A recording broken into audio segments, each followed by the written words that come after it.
I've heard it said that people ask primarily 3 questions in life. Where did I come from? Why am I here? And where am I going? When constructing a first-year composition course, I find it necessary to ask both myself and my students these same questions. As an educator, where did I come from? Why am I here in an academic institution? And where do I see myself going? And for my students, I must ask, where did they come from? Why are they in my classroom? And where are they going? Finding answers to these questions first requires investigation of myself and my own teaching philosophy. I grew up thinking writing was subject-verb agreement, topic sentences, a process that inevitably led to a finished product, a formula. This is what composition theorists such as Patricia Bazell and James A. Berlin call cognitive rhetoric, which sees the features of composing as those which can be analyzed into discrete units and expressed in linear, hierarchical terms, however unpredictably recursive these terms may be. This mindset presents a description of how the writing process goes on, as if it were capable of answering questions about why the writer makes certain choices in certain situations. This approach ultimately fails to fully recognize humanity's hand in both the construction of meaning and the process of writing. It doesn't fully recognize that writing is a social, non-linear act, that writing isn't as prescriptive as educators oftentimes make it out to be. During my first year of graduate school, I read Paulo Freire for the first time.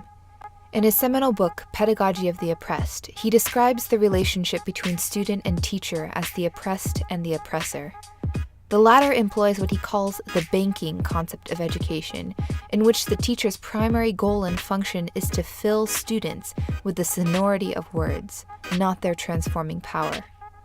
Students then become receptacles of uncritically processed knowledge, incapable of overcoming their oppressed state. Freire argues that knowledge emerges only through invention and reinvention, through the restless, impatient, continuing, hopeful inquiry human beings pursue in the world, and with each other. Within this framework, liberation comes through understanding the social nature of language, that words exist in a tangible human context. Once understood this way, language then becomes an incredible tool, which leads students to an awareness of and a solution to their oppressed state. By wielding the power of language in their own hands, they can interrogate the dominant ideologies that seek to bank their knowledge. They can be advocates and activists for liberation from hegemonic forces operating within society.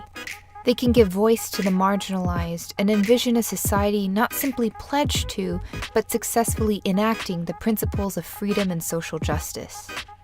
After learning of these unequal power distributions, I thought my purpose in the classroom was to be a liberator, to free my students from oppression and lead them to an understanding of what James Berlin calls social epistemic rhetoric. That reality involves a dialectical relationship between the individual, his or her discourse community, and the material conditions of existence. All 3 were, he explains, mediated by language and decoded by language.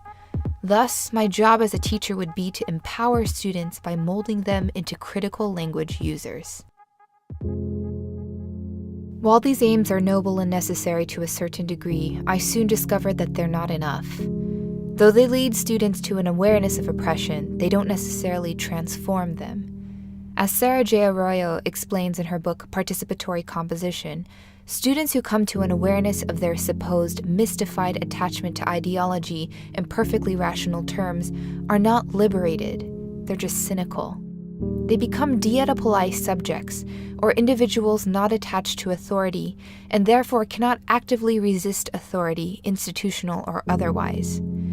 In other words, students have this incredible language tool, but can't effectively use it against the forces that subjugate them. From the realms of post-process theory, electracy offers a viable solution to this dilemma. A neologism by Gregory Ulmer, electracy seeks to transform students not into passive observers of oppressive ideologies, but as active participants in the creation of meaning. Updating and extending thought from critical pedagogy, electracy and post-process theory retain the notion that writing is a social act and contingent upon human and material realities. However, instead of seeing language as that which codes and decodes ideologies, post-process theory sees writing as the unfinished and irreducible task of interpreting our world and the utterances of others who inhabit our world. Language, then, isn't this opposed to that, but is rather this and that, or multiplicities.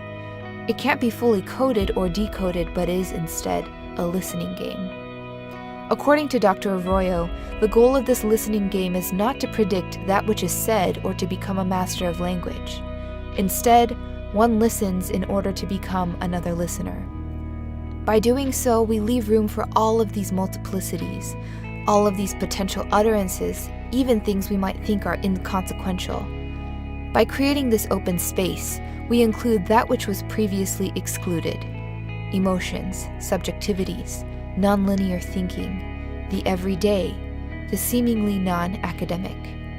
We invite our students into a conversation where they become equal and active participants and can use all aspects of their world to write. Because no one is a master, we simply create, not dominate. One is always on the side of the listener, perpetually inventing instead of only reproducing knowledge. This, in my opinion, is true liberation, and this, coupled with my various theoretical influences, is where I'd like to go with my teaching philosophy. But how does one enact this multifaceted philosophy? What does it look like in practice? Again, I return to the 3 questions we started with, but answer them with my students in mind. My guess is that they're entering the classroom in a similar way that I did. Their understanding of writing is most likely limited to 5-paragraph essays and standard conventions of academic discourse. On the other hand, perhaps they're entering without a firm grasp of the English language. Perhaps some of them have been taught to fear their home discourses and dialects. Or perhaps they don't care about writing at all. Whatever the case, diversity reigns in the first-year composition classroom in terms of culture, belief systems, socioeconomics, majors, the list continues. So why are they in my classroom? The description of my English 100 class states that the course is designed to introduce expository writing, to focus on analytical reading, to research effectively, to write at least 8,000 words, but this doesn't answer the why question. I want students to leave my class understanding that writing is not only something that they'll encounter for the rest of their lives via resumes, cover letters, emails, texts, Facebook posts, etc. Writing is also a skill that can help open their minds, to expand their view of society, to recognize the diversity operating within their world, and to be able to negotiate difference in productive and positive ways. That writing is not a skill to be mastered according to convention, but is, instead, a tool to create new meaning and explore alternate and potentially life-altering avenues of thought. So in my classroom, here's where we'll be going. First, we'll be listeners. Listeners to various discourses and the rhetorical choices they employ. Listeners to what students and their classmates have to say about writing through online discussion forum posts and robust in-class discussions. Listeners to the subjectivities of others, their social environments, and their material contingencies. Instead of blindly asserting opinions and speaking without bearings, we will reflect on what the codes, ideologies, and subjectivities of discourses say about writing. We will learn the tenets of classical rhetoric in order to interpret and analyze academic, critical, and digital ideologies, or what I'm calling habits of mind. By listening first, we will get a lay of the land and get a sense of the multiplicities operating within composition. Such listening and intentional reflection will, hopefully, indicate to students that writing does not follow one set form. It calls for the writer to be aware of rhetorical situations and to use their available means to construct effective arguments. Composition theorist Jody Shipka calls this a toolkit approach and asserts that such a mentality underscores for students that compositions are built, constructed, or crafted things. After laying the foundation for such a rhetorical toolkit, Students will then speak as better informed subjects. They'll practice tenets of electracy by drawing connections from multiplicities and using their own subjectivities to create meaning. I've found that the best way to engage students in this process is by taking a multimodal approach. Allowing students to write using various digital platforms helps them to experiment and engage with meaning and argumentation more deeply. They're able to assess which medium more effectively carries their message to their target audiences. Additionally, they're able to determine how images and sounds could enhance their arguments.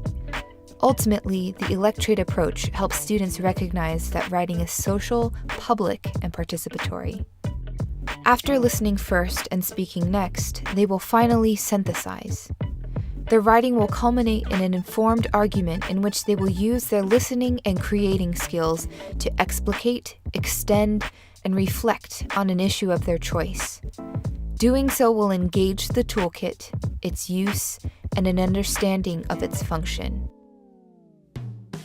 From my theoretical influences and my own experiences as a student of rhetoric and composition, these approaches and course objectives explain where I come from, why I'm here as a composition teacher, and where I plan to go with my course. They also attempt to imagine answers for my students and set them on a path to see writing as an empowering, social, multimodal, useful tool in their lives.